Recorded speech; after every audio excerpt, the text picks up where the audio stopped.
Good day, everyone. My name is Nino Imburlat. I'm from BTBT Duan, line 17. Now let's talk about ethics and moral responsibility. Now, what is ethics? So, ethics is the study of what is right and wrong in human action. It helps guide decisions in everyday life. Moral choices affect not only ourselves, but also others. Different philosophers provide frameworks for understanding morality. So this presentation focus on by Immanuel Kant, Aristotle, and utilitarianism.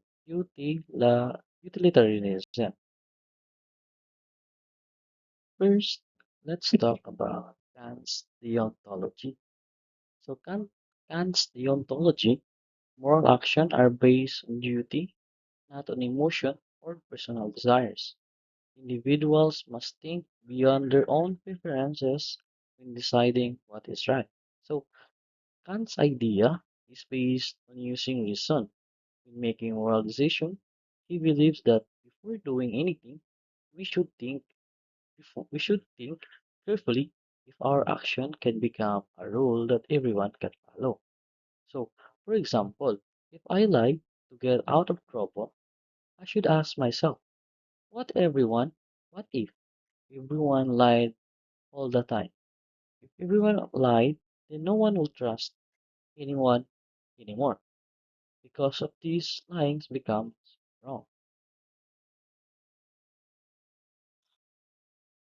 Next, what is universalizability principle? So, an action is moral only if it can be applied universally to everyone.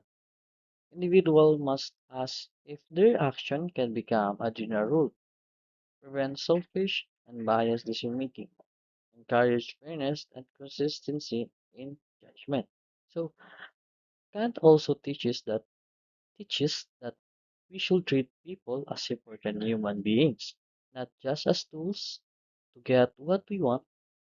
This does not mean we can never use people in every life, like asking cashier for help, but it means we must allow we must always respect them as people. So that people should not lose themselves in selfish goals, like money, revenge, or power. Sometimes people focus too much on this and forget that their own dignity and value as human beings. So, humanity as an end. So every person must be treated as an end, not merely as a means. Human dignity must always be respected in every action. So it is acceptable to interact or depend on others, but not to exploit them. So moral actions must recognize the value of every individual. Autonomy and moral responsibility.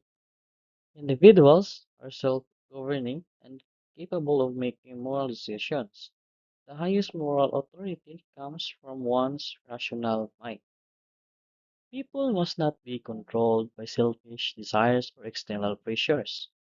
True moral responsibility involves maintaining one's dignity as a rational agent. Now, let's move to Aristotle's virtue ethics. So, focuses on the good development of good character over time. Ethics is about becoming a better and more virtuous person. So, Aristotle's idea is different because instead of focusing only on rules, he focuses on becoming a better person over time. For Aristotle, the goal of life is to achieve what he calls a good and meaningful life, or a life of growth and happiness in deeper sense. He believes that what really matters is self-improvement, eudaimonia, and self-cultivation. The goal of life is to achieve a flourishing and meaningful life with eudaimonia. True happiness is not based on pleasure alone, but on personal growth. He believes that what matters is self-improvement. The important question is, are you becoming a better person through your action? So, for example, if a student fails a test but studies harder and improves next time, that that student is growing as a person. So, for Aristotle, the goal of life is to achieve what he calls a good and meaningful life, or a life of growth and happiness in deeper sense. Moral development and learning. Mistakes are part of human life and moral growth. What matters is learning from this mistake and improving. Repeated wrong action without change prevent personal growth. A good life is measured by progress and development of character. So Aristotle also understand that people are not perfect. Making mistake is normal. What matters is whether we learn from those mistakes and improve our character. So, however, if a person keeps repeating the same bad action and never change, then Aristotle would say that person is not truly living well or growing as human being. So lastly, let's talk about utilitarianism, focuses on consequences of action and moral decision making. The right action is the one that produces the greatest happiness for the greatest number. Individual must consider the well-being of everyone affected by their action. So utilitarianism. Utilitarianism teaches that when making decisions, we should think about the happiness of everyone affected, not just ourselves. So the main goal is to choose action that create the greatest happiness for the greatest number of people. So for example, in a family setting, if you want if you want to watch TV loudly, you should consider if it will disturb others.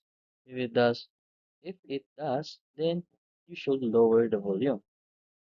In school, if cheating helps one person pass but harms fairness for everyone else, then it's considered wrong because it creates more harm than good. So, in simple terms, utilitarianism teaches us to think about others and choose action that benefit the majority.